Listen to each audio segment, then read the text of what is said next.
চলো। আর ভিডিও নিচ্ছিস? হুম।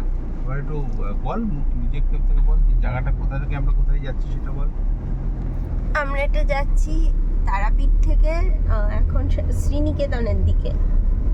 শান্তিনিকেতনের কাছে শ্রীনিকেতন, সেখানে রঙ্গবিতানে আমরা থাকবো। তারাবিতান থেকে রঙ্গবিতানের দিকে চলেছি। আর ওই দেখ, বলে যে ওয়েস্ট বেঙ্গলে কলকারখানা নেই, ওই দেখ কত দেখ কারখানা। বলে না কারখানা নেই, ওয়েস্ট বেঙ্গল শেষ হয়ে গেছে। এই যে বীরভূমে রাইস মিল, ভালো ধোয়া বেরোচ্ছে, দেখেছিস? দেখি তো, সাদা ধোয়া কালো ধোয়া সবই বেরোচ্ছে। আর পুরো এত ধান উৎপাদন হয় ভারতবর্ষে 1 নম্বর। তাহলে এগুলো কি রোজগার না? এগুলো ইনকাম নেই? 2 লক্ষ কোটি টাকা রোজগার হচ্ছে।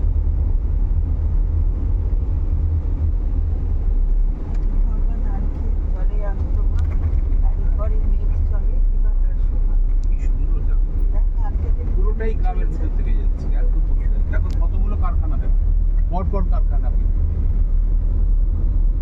আমি কথা মানে নিজেদের ভোটের জন্য ভুলভাল কথা বলে ধরা স্বভাব।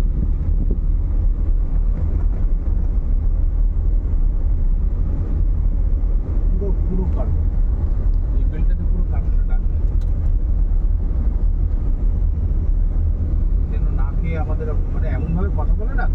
সেদিকে একটা নন বেঙ্গলি আমাকে রাস্তায় বলছে ममता ने सब खत्म कर दिया। मतलब कि आपको कोई पता है आप कहाँ का है? बोले गुजरात का। हालांकि गुजरात से 4 गुना इनकम वेस्ट बेंगल भेजता है सेंट्रल। তারপরে এক এক করে বললাম, বললাম যে जाइए ये जगह में जाके आप देखिए वहाँ पे इंडस्ट्री क्या है, घुमा है। এই দেখো পরপর কারখানা, রাইস মিল, রাইস সে হচ্ছে। তাহলে এইগুলো বিজনেস নয়? কোটি কোটি লোকের সঙ্গে যুক্ত, না খেয়ে মরে যাচ্ছে, এই